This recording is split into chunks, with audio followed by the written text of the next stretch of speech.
Johar. Okay. They told me that complete your masters in computer science I didn't slap you. I would have.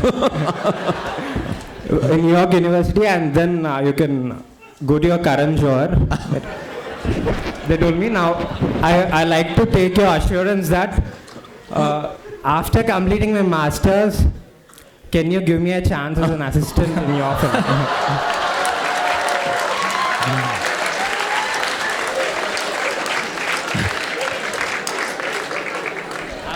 Waiting from morning 7 What do I o'clock. say? I'm very touched. Thank you that you wanted to be a Karan Johar. I will tell you it's not easy being a Karan Johar. It's got a lot of problems that get attached to being who I am. But having said that, if you want to pursue movie making, there are ways and means, and we can talk about it. Perhaps not with Karan 600 Johar, people sir. staring at us. You're my guru, I think. Of pursuing filmmaking in Columbia or any other New York university, it's better to I learn always after say, filmmaking from you. stay in New York, go through the experience, go to UCLA, USC, NYU, learn all of that. But eventually, the only way to really know how to make a film is to be on a film set and an intern, and that's what I think the beginning of any. That's what career. I'm asking you. Can you offer me the Okay, I think we should. I think we should move on because there are so many more questions upstairs. Hi, Karan. Hi, I'm Rutu. I'm a student from the Indian School of Business. Hi, Ritu. Hi. Mine's a more serious question. So we all know that Bollywood adds a lot to the Indian economy and it's really good for it. But there are two serious challenges in my opinion that we face. One is piracy that we deal with. And second, the Indian audiences emulate a lot from Indian movies and there's a lot of crime and a lot of other things that come from it. How do you think as a big filmmaker we can kind of do something to get above these challenges? Piracy is something that we've been combating non-stop. I mean, there have been laws enforced and everyone's trying like their level best to curtail and curb. We've all gone on record. We've had movements. We've spoken to the governance. We as a film body have gone ourselves and, there have been laws enforced. In fact, down south, their rules are so strict and stringent that they've managed a lot to curb piracy. And I hope that the north can actually emulate that energy as well. When you talk about like crimes depicted, there's a lot of now awareness in filmmakers. I think so many people have spoken about, I would say the projection of women and crime on celluloid. And there's, of course, as you know, a deep level of censorship, which I have my own perspective on, but that's a separate topic of discussion. But there definitely is, I would say, a personal policing that has kind of engaged itself within the fraternity, that they're watching what they say and do. I mean, when I said this, someone threw an item number for my own film at my face and said that, what are you trying to say with this? And of course, it's when I look at it as before somebody else asks me, I'm only saying that when I look at it more organically, I do go back in time and feel like I should not engage in that kind of cinema because, you never know the kind of impression you're leaving behind and how impressionable a celluloid can be on the basic mindset. So I think all of us are doing our bit. Baby steps, perhaps, will take a few years before we can get our act together. But definitely that sense of self-policing for the larger society and its needs is definitely happening on an organic basis. But you don't want to curtail your creative sort of license as well. I mean, in terms of to show particular issues and things. Yeah, well, definitely not. But I think there's some kind of like governance that comes from within that you need to kind of project, because we're a vulnerable country, and things we show get enforced in different ways sometimes, and sometimes not in a very strong, in a good, positive way. So one has to be very careful with what we show on screen. Okay, in this term. Yeah. Hi, so I think you just... No, it's me. Okay. Sorry. I think you just answered my question, but it's too crowded for me to go back, so I'm going to ask it anyway.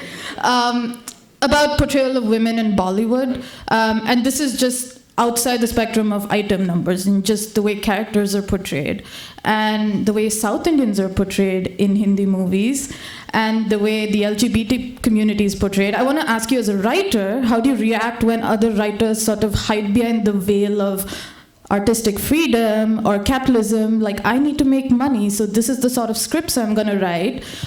And do you think it's about time that people sort of took a moral responsibility in the sort of scripts they're writing, raised the value of the art they're putting out there? And do you think one of the ways forward is to empower female writers? Okay. Okay, so you've asked me about a book that you and I should both write. Oh yeah, totally. No, I do agree with various things. I mean, firstly, let me just say that the projection of women per se, I think if you notice the recent cinema that has made its mark has actually completely changed the way women have been projected. And there is so much more awareness. Because as for me, every time I've actually tried to, I was young and vulnerable when I was 24 and made my first film, so there was a lot that I didn't know and understand. But over the years, if you just look at some of the projection, even in our own cinema, we try to kind of enforce the right value system where it comes to that. I have made mistakes like many other filmmakers, and I would not I feel like it makes me lesser by apologizing, but I know that for a fact that today thinking minds in the film fraternity are doing their best to project everything in the right way. And all the greatest movies made in the last couple of years have had a strong value system, a modern and progressive approach to women, to the LGBT community, to basically everything that matters in our society. And a lot of the crassness, a lot of the regressiveness is definitely dying with time, because an audience has thumbed it down. You see, what is happening is when you do show something that's regressive or something that's basically offensive, an audience is not supporting that cinema anymore. Those halls are empty, and few films, of course, will kind of go through for various other reasons. But the best movies made in the last 5 years have been strong in terms of content and have had the heart in the right place, including the moral fiber. Okay. Yeah. It's not working again. Okay. So that's really interesting. So I think a movie that made a lot of money was Chennai Express. And Right. Two States didn't make as much money as Chennai Express. But I think Two States was more successful in portraying the female lead as a strong girl who happens to be a South Indian. Right. As opposed to Chennai Express, which portrayed her as this Madrasi who has a thick accent, walks around in the Kanjivaram sari, and changes into her chiffon sari when she's prancing around with Shah Rukh Khan. So I wanted to know, well, first of all, I'll give you credit for taking the decision as a producer to making Two States tasteful. But I also want to know, as a writer, what do you think of Chennai Express?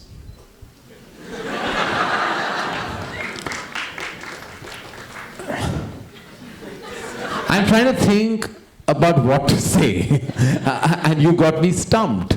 Well, I think that you've made an interesting comparison of the two films, and they're two actually diametric. They both have very different syntax. I don't think the writers of Chennai Express were wanting to hurt any sentiment, and maybe. You know, there was, as I said, I spoke about Dostana and the stereotypical nature. I think Chennai Express was meant to be a huge mainstream entertainer, and in that process, perhaps some of it is projection, and some of it is perhaps, you know, would not please everyone. But that was definitely not the intention of the filmmakers, I'm sure. More than that, I won't want to speak on somebody else's film. I can only tell you that when Two States was made, the focus was really on the atmosphere of the two homes. It wasn't more about the communities. It wasn't about like he's from the north and there would be, you know, life is a little bit of a cliche. If you go even in culture and community, there are certain stereotypes of certain like they say, never believe a Punjabi mother about what they feel about their son, or a Punjabi father, because mine told me I should be a film star and a hero because I'm good looking with just a little puppy fat. So I knew that I shouldn't believe like everything. So there are certain stereotypical elements that do exist in all cultures. Sometimes you exaggerate them in cinema, and perhaps Chennai Express was, but it was an entertainment exaggeration. I don't think they meant any offense. I know you're not buying my argument, but I'm trying to be politically correct. All I can say is I will go back and tell Abhishek Varma, the director of Two States, that you liked his film, and can we change this question now? Thank you. Unfortunately, there are so many more questions, but we are out of time, and so we have to wrap it up. So I would like everyone to join me in thanking Karan Johar for addressing us today. Oh, okay. Did I give you the mic?